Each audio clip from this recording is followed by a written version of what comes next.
Hey everybody, welcome to today's show. As always, I'm Jonathan, joined by two of my friends here at Masters, Al, the Doc. What's up, guys? How we doing? How we doing, Commish? Real good day. Before we jump into today's show, just want to let you know MastersFantasyFootballLeagues.com, home to over 600 Dynasty leagues and growing, which is exactly what today's show is going to be about. I actually have a draft coming up this weekend. Our first Dynasty drafts are firing up, so right in our wheelhouse, want to jump in here and talk about some draft risers, guys who we think are going to be shooting up the boards this year in Dynasty drafts. I'm going to jump right into it. One of you guys want to go first? Al, you want to go? Yeah, sure. I'll go first. This is a guy I've own a couple shares of in Dynasty, so I'm hoping he's rising this time of year, and then maybe I can flip him for something. But we were calling him Playoff Lenny. Now we're calling him Super Bowl Lenny. Leonard Fournette just put together a real strong postseason. Actually, I think I saw a stat. His postseason points per game would have put him at like RB3 overall this year. If he was able to keep that points per game pace in the regular season, which probably wouldn't happen. But produced at a high level the last 4 weeks of the season. Ended with a ring on his finger. So yeah, Super Bowl Lenny. I think he's gonna be rising up draft boards, and yeah. I like that a lot. Yeah. I really do. Leonard Fournette looked like Leonard Fournette for the first time since college to me. Yeah. Like where he was just running people over and just looked like a completely different animal out there. That run in the Green Bay game. Oh my gosh. Yeah. If he's that motivated going forward, you're probably going to get a steal in your dynasty draft. Honestly. Yeah, having Tom Brady certainly helps. And I can't sit here but think, because he's always offering me Leonard Fournette. And he knows that I do like him. I know. I feel like one of these days I'm going to sell him this guy here. I feel like you're buttered me up. Yeah, I know. For the trade that's coming. That's good stuff. Dude, if we could get rid of Ronald Jones. I know. Yeah. I love Fournette. I was going to say, while we're talking about Fournette, his contract's up. It sounds like they're, especially after, it came out before the Super Bowl, but especially after the Super Bowl, it seemed like there's a lot of mutual interest in running it back again in Tampa Bay. Do you think his stock is best in Tampa, or would you like to see him hit the open market, and is there anywhere out there that you think would help him even more than going back to Tampa? For next season, I can't see a better landing spot than Tampa. Yeah. Just long term, you're a little worried. Yeah, I agree with that. I'd feel pretty good about him going back to Tampa just because we've seen it, and he just had that hot playoff stretch. I feel like they're willing to keep feeding him going into next year. Right, and something about that situation clearly clicked something on in his head again, and he looked motivated and he looked really, really good. So. Yeah, good stuff. A guy I expect to be going up draft boards for sure. Absolutely. Which is good news because I have him in at least 3-4 Dynasty leagues. Maybe one more after the show. Yeah, maybe one more after the show. All right, good stuff. I'll jump on here with one of mine, actually two teammates. And I was looking at Dynasty drafts today, looking for guys I thought would be shooting way up the board. And it's kind of obvious, just want to talk about them a little bit. That's Josh Allen and Stephon Diggs. Mm-hmm. I had Diggs in quite a few Dynasty drafts. I was looking at going like 5th round last year. Yeah. In Josh Allen, I'm expecting, maybe the second quarterback off the board in Dynasty leagues this year. Wouldn't be surprised at all. Right. But Diggs, here's a guy probably went from the 5th round. I'm thinking 1st round. Yeah, should be. Maybe late 2nd. Where do you guys see Diggs going? So I actually regretfully, right after the Buffalo trade last offseason, I was a little worried about landing spot. I traded him away. I think I got a good haul for him, but definitely wish I would have held him. He, set the world on fire this year. What was he, the first receiver ever to have 6+ catches in 17 games? Just a really cool stat. The connection with him and Josh Allen, who's your other one, just seems almost unstoppable. Right. I think they're a great pairing. And yeah, I think in a startup draft right now, I don't want to say for sure a 1st rounder, but I think definitely worth the first, would go in the top 12 picks of a fresh Dynasty startup. Right. Yeah, I agree. I don't think he goes 1st round, but I think he absolutely should. I think you could argue besides maybe Devontae Adams, he was the best receiver in the NFL last year. Completely agree. And no reason he can't. Not to mention add in the age factor of him and his quarterback, and I feel like he's still not getting that respect of a guy that should be going in the 1st round in every single draft. But yeah, 100% agree. Just kind of a fun trade stamp thrown out there because DK Metcalf is a guy we all think very highly of, and great potential, great ceiling. But I feel like there's a lot of people who would rather have DK in Dynasty because it's Dynasty, but I don't know. I think I would flip DK for Diggs right now, maybe. He's a little bit younger, too, DK. Yeah. Definitely about 3-4 years younger, maybe. And I guess just sitting here thinking about Josh Allen, he made leaps and bounds this year. Any worries that he kind of settles back down? I don't think he'll go back to like 50% completion rate. So it was like right in the middle. That's kind of right what I'm thinking. definitely don't, a year ago I was really down on Josh Allen. Then he really proved me wrong. I think he's going to end up somewhere in between there. I think this year was probably the best he'll ever have. Even though, he'll kind of keep improving his game overall. I just think this year was a little crazy statistically. But yeah, I think maybe cool down a little bit. Maybe Diggs cools down too, and maybe they start spreading the ball around a little more. Yeah, and I was just thinking that. I think even if he cools down a little bit, I'm not too worried about Diggs. Yeah. I think he'll pepper Diggs with targets regardless. Yeah, absolutely. But on Josh Allen, I'd pump the brakes just a little bit. Yeah. I wouldn't go too high on him. But I do think he'll be the second, third quarterback off the board with good reason. Yeah. But two guys that'll definitely be flying up draft boards for good reason this year. Yeah, Doc, 100%. who's one of your risers? So one of my risers is DJ Chark, a guy that I was a little skeptical about in the past just because of his situation, but his situation has gotten a lot better, or at least it's going to get a lot better. They are most likely going to add Trevor Lawrence to the mix. And I think if DJ Chark can stay healthy, he's got himself a big season coming and a big next couple of years coming as well. We've seen the talent. When he's on the field, he produces at a high level. So I think him being paired with one of the best quarterback prospects we've seen in our lifetime, sky's the limit for DJ Chark. I just need him to stay on the field. And he's worth, I don't even know. I feel like we were seeing him in like the 4th, 5th round last year. The upside with Trevor Lawrence, I would say he's probably going to start sneaking into the 3rd round, maybe even a little higher depending on how high people are on Trevor Lawrence. So I really like him going forward. And along with that, I really like Laviska Shenault to move up boards as well. I think they're both going to benefit big time from having Trevor Lawrence. Ugh. Yeah, I love that take. DJ Chark was a guy I was super high on last year. I was taking him in a lot of leagues, both redraft and dynasty. I liked where his ADP was. Then had a disappointing year, battled some injuries, but then just overall just kind of bad quarterback play and a mix of different quarterbacks, not much consistency. But, the likely landing of Trevor Lawrence makes me forget about this bad year. He hasn't really dropped at all in my rankings, and like the doc said, probably even more of a riser than anything, could be going higher than he was last year. Very excited about him and a lot of these Jags offensive pieces. Yeah, I agree. I think you nailed it. I think somewhere as you get around the snake part of the 2nd round. Yeah. Right. And I don't think he'll go 2nd, but I think Early that's 3rd, when people will start looking at him. Yeah. And I think he will in some drafts, but I'd expect early 3rd. Especially once in the later drafts, once you hear Trevor Lawrence comes in and he's lighting it up in like OTAs or something, he looks really good. That'll be it, All those Bleacher Report. DJ Chark will say something like, he's the best quarterback I've ever played with. Trevor Lawrence will say DJ Chark's the best. Yeah, that's a good point.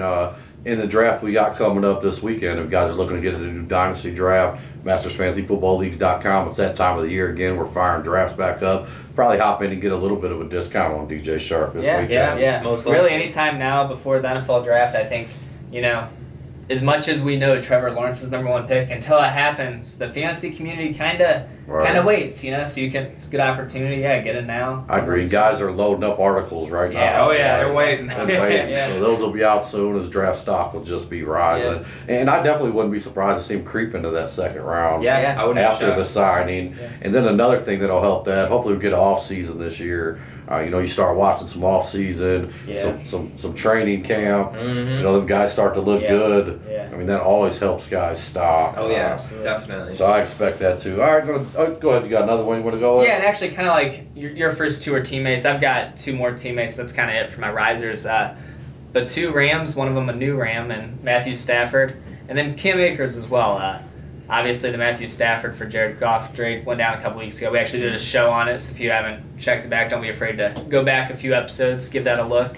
We talked about the fantasy implications, but I think overall we really liked it for Matthew Stafford, so I think he's a riser right now, definitely. And then Cam Akers had a really strong playoff run, and really ever since that New England Patriots game, I don't know if it was like week 13 or 14, whatever that was in the regular season on through the playoffs, he really took over as the lead back, still battled a little bit of injury late in the regular season, but feeling really good about him, and especially with Matthew Stafford coming in the mix, I just think that offense is going to have some more red zone opportunities, be back to the Rams offense that got to the Super Bowl a few years ago, and I think there's just a lot of excitement right now in LA. Yeah, I think it's a great take. I do have one question for you guys though, and just looking back over Matthew Stafford's career, he's never never really had an offense that was able to sustain a running back. I mean, unless I'm missing somebody. No, I think you're right. So, yeah. Sure. I mean, any concerns for Cam Akers? With Matt Stafford under center. Honestly, no. Because mainly I don't think it was Matthew Stafford's fault. I think it was just overall talent and scheme wise, just really didn't emphasize running back. Where we've seen Todd Gurley had some great years with McVay, and even late this year Cam Akers came on strong, and I think more than anything. Matthew Stafford's just going to help the efficiency of the offense, get them, like I said, more red zone opportunities means more touchdowns. So I'm not worried that Matthew Stafford hasn't had a, successful running back in fantasy by his side, because I think we're about to see maybe the first one. No, I like that. Yeah, me neither, really. And part of me sits there and thinks it's probably why we've never seen Matthew Stafford making too many late playoff runs. Right, yeah. I mean, the guy, he can throw the ball, but it's always been a one-dimensional offense. Yeah. Hopefully, McVay and the Rams can fix that, get the running game going. I actually think we're going to see minus some early Stafford years, I think we may see the best Matthew Stafford we ever seen. I'm actually really excited. Really excited, too. I think he's going to be because guys, even me, I look at Stafford as like I think he's 32. Yeah. Not that old. Still has some really good years left in him.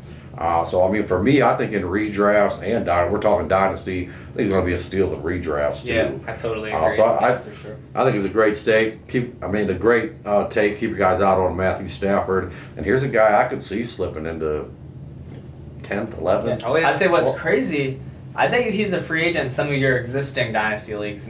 Probably. Could be. A lot of our Masters leagues, we got 12 teams, quarterback position, they're not super flex. A lot of times they're only rostering 2 quarterbacks. I've seen Matthew Stafford, a free agent at times, get picked up at times. So if he's sitting on your waiver wires right now and you got, some second round or third round rookie picks, don't be afraid to use a rookie pick on Matthew Stafford. Yeah. He could be a QB1 this year. Yeah, and just a random thought that's never going to happen, but I'm thinking about Brady going to Tampa and calling Gronk.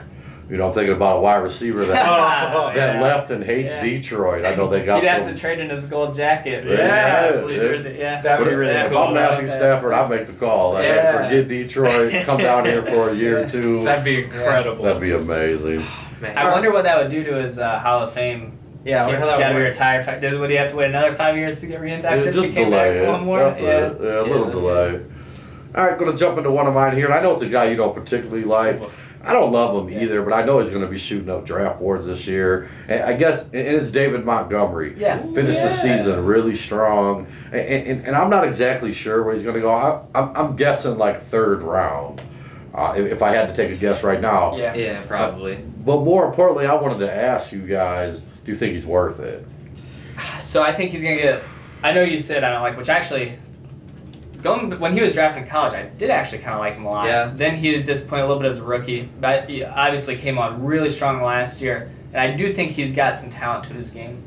I just don't know, long-term Dynasty investment, not something I want to be tied to long-term. But I think he'll have another pretty good year next year. What's weird, did you guys see that Bleacher Report update about him today? Mm-hmm. So I was yeah. Said he apologized to Bear fans. I guess he said something thank on you, Twitter, Chicago, made it seem... But his rookie contract's not up yet, so I don't know. Yeah, I thought that was weird, yeah, too. so... Just a misunderstanding. I don't know if it's anything to be worried about, but just kind of weird.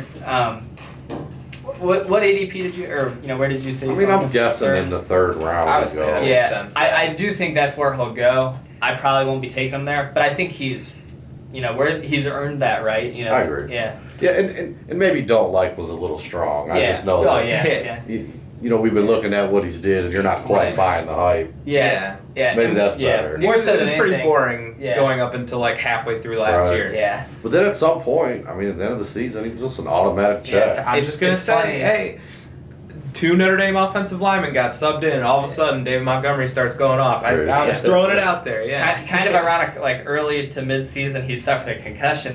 Right when he came back from the concussion, came back a new man. Heard maybe it knocked some sense into him. But and hearing you sit here and talk about his Twitter, I'm thinking maybe Deshaun Watson's rubbing off all over him. Oh, he's planning ahead. Whoa, what about Russell? That's a different show, but yeah. We'll have to talk about that. See if anything comes of it. Any more risers? No, that was it for me. Okay, so for me, my last riser, I had a couple obvious ones I was thinking of, but for me, I'm going to go with J.K. Dobbins. Ooh, and in general, you would have thought he'd be a riser anyways, but man, I tell you what, pat on the back to me and Alec. We saw this coming it happened almost exactly the way we projected it to happen. You know, Mark Ingram started off getting carries, and he slowly got phased out. And Gus Edwards probably got a little more than we would have expected, but in the last few weeks and in the playoffs too, J.K. Dobbins looked absolutely incredible. I mean, all the reasons we were excited in the first place about him landing in Baltimore, they showed it clear as day in those last few weeks and into the playoffs. And I think next year, Edwards will still get his share, but Mark Ingram's gone now, and I think from the start, J.K. Dobbins is just going to be putting up some really good numbers. And I still don't think people are going to draft him as high as he'll end up scoring. I think he's going to exceed his ADP, but still, I think he's going to be flying up boards. Yeah, I love that. That was a guy I considered as well. One of the stats I dropped about him on one of our previous shows is actually led the league in yards per carry, which pretty special for a rookie. Mm-hmm. Obviously, just didn't get quite the volume that he could have, but next year, definitely going to see an uptick in volume. Yards per carry might come down some, but a lot to be excited about. Definitely, I think J.K. Dobbins is a riser, and rightfully so riser. Yeah, I agree. I think in Baltimore, it's the J.K. Dobbins show next season, and I think he will lose some carries to Edwards, but I personally think he's the better back. And I think that read option will be back in full swing next year. Absolutely. And I think Dobbins will benefit from Lamar's running ability. Yep. Defenses. Freeze those linebackers. Yeah, absolutely. I mean, he got a 1,000-yard season out of Mark Ingram when he was on his last legs, and just imagine what a fresh J.K. Dobbins is going to do. Yeah, and all you have to do is go back to 2 years ago. Look, at the statistics that Baltimore teams put up rushing yards wise. Even last year was pretty impressive once they got going. So I like it. I think it's a really good take. Okay, guys, that's going to wrap it up for today's edition of our Dynasty Risers. We'll be coming back to an edition of guys we think Dynasty Fallers, guys that are going to be slipping in drafts. Thank you so much for listening. If you could, hit that like and subscribe button. And once again, we are now accepting signups for fresh Dynasty drafts. First one should start on the 10th of this month. Appreciate it. Good luck, guys.